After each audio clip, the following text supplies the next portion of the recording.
we are striving to be on the good path. Now, the word good has become one of those words that's very loaded.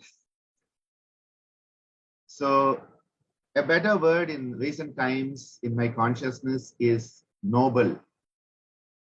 The noble path rather than the good path.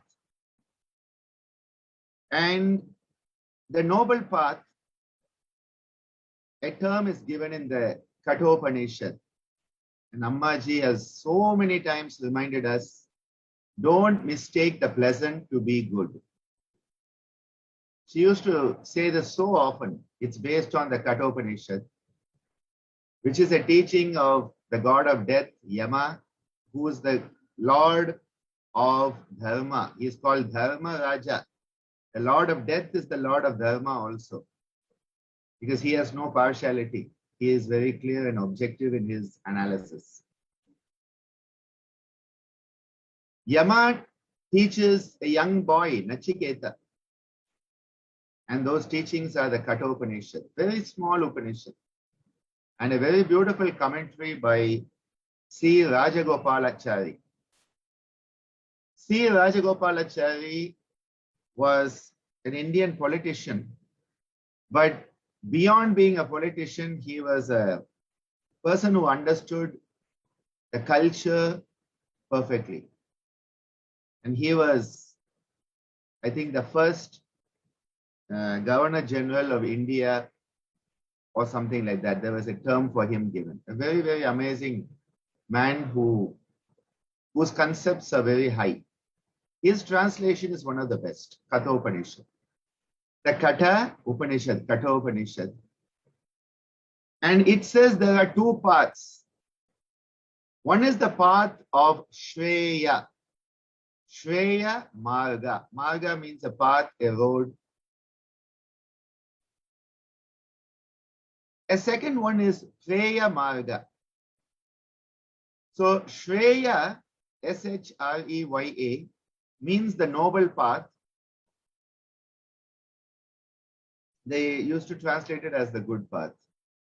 Noble is a good one.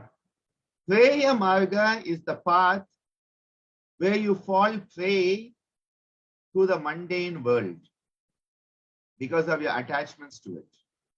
Shreya, P-R-E-Y-A. And you get caught up in what you think to be permanent, which is not permanent. You get caught up with what you think is pleasure, but in reality is suffering. You get caught up in what you think is the self, but is not the self.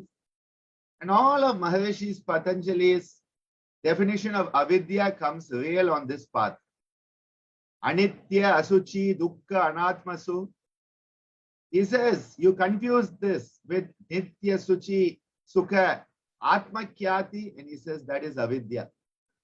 So because of our ignorance, our avidya, which is the root klesha, we choose the path of falling prey to the pleasures of the senses.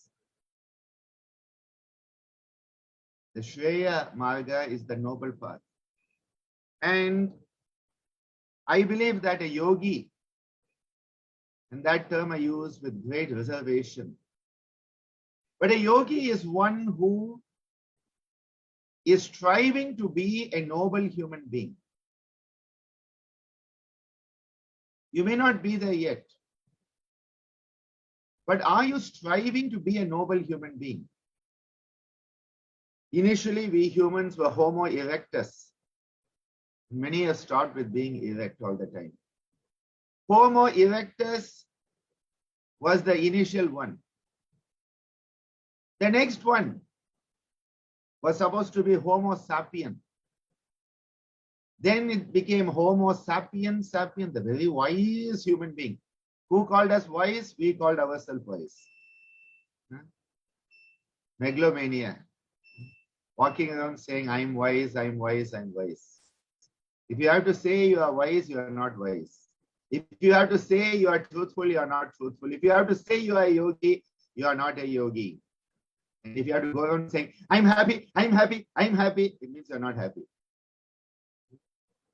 Whenever I see some of the Facebook posts and Instagram posts, I know what people are going through.